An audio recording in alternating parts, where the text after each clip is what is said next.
Comissão Especial da Câmara rejeita PEC do voto impresso. Proposta deve ir a plenário. Base governista foi derrotada em votação. Parecer contrário à PEC será analisado pelos 513 deputados. Bolsonaro vem levantando suspeitas sobre a urna eletrônica, sem apresentar provas. Em uma derrota para o governo, a Comissão Especial da Câmara dos Deputados, que analisa a proposta de emenda à Constituição, PEC, do voto impresso rejeitou nesta quinta-feira, 5, por 23 votos a 11, o parecer favorável ao tema elaborado pelo deputado Felipe Barros, PSL Paraná. O deputado Junior Mano, PL Ceará, foi designado novo relator.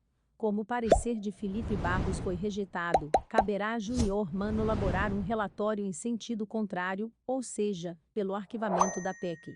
A votação está prevista para esta sexta, 6.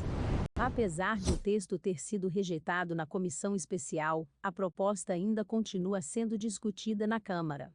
Isso é uma surpresa, porque a expectativa era que, se o assunto fosse rejeitado na comissão, terminaria na própria comissão.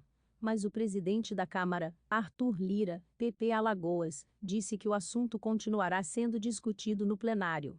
Após a votação desta quinta, o líder do MDB, Isnaldo Bulhões, Alagoas, afirmou ao G1 que o parecer vencedor pode ir a plenário, mas depende de o presidente Arthur Lira pautar. A comissão tem caráter opinativo, não terminativo. Mas acredito que ele não pautará o tema, completou. Para valer nas eleições de 2022, qualquer mudança nas regras eleitorais tem de ser aprovada até outubro.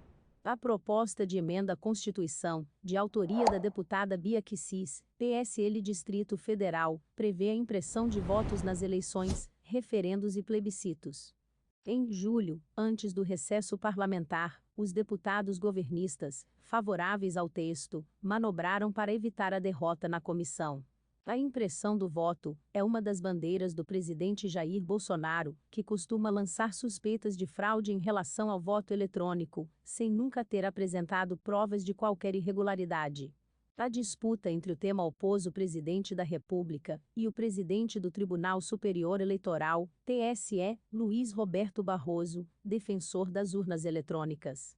Bolsonaro acusa Barroso de interferir no debate promovido pela Câmara e ameaçou em diversas ocasiões com a não realização das eleições, caso o voto impresso fosse rejeitado. O presidente da Câmara, Arthur Lira, PP Alagoas, por sua vez, diz acreditar nas urnas eletrônicas, mas defendeu a implantação de mais uma forma de auditagem nas urnas, para evitar contestações da população. Após 3 anos falando em fraudes eleitorais, Bolsonaro fez uma live na semana passada, em que prometia apresentar provas sobre fragilidade das urnas eletrônicas. Com notícias falsas, ele admitiu não ter provas das acusações. O presidente usou vídeos antigos de internet, já desmentidos por órgãos oficiais, e apresentou o assessor do Planalto como especialista. Os que me acusam de não apresentar provas, eu devolvo a acusação. Apresente provas de que ele não é fraudável, declarou Bolsonaro em determinado momento.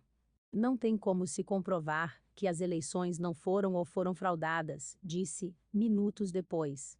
O ministro do Supremo Tribunal Federal, STF, Alexandre de Moraes determinou nesta quarta-feira, 4, a inclusão do presidente Jair Bolsonaro como investigado no inquérito que apura divulgação de informações falsas. A apuração levará em conta os ataques, sem provas, feitos pelo presidente às urnas eletrônicas e ao sistema eleitoral do país.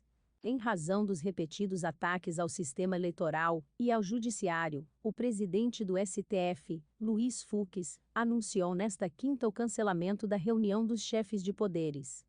O convite para o encontro foi anunciado em 12 de julho, quando Fux e o presidente Jair Bolsonaro se encontraram na sede do STF em meio aos constantes ataques do presidente ao sistema eleitoral e a ministros do Supremo. Nos últimos dias, Bolsonaro passou a reiterar diariamente as críticas ao sistema eleitoral e aos ministros e chegou a ameaçar agir fora dos limites da Constituição. Se inscreva para acompanhar a cobertura completa dessa notícia e de muitas outras.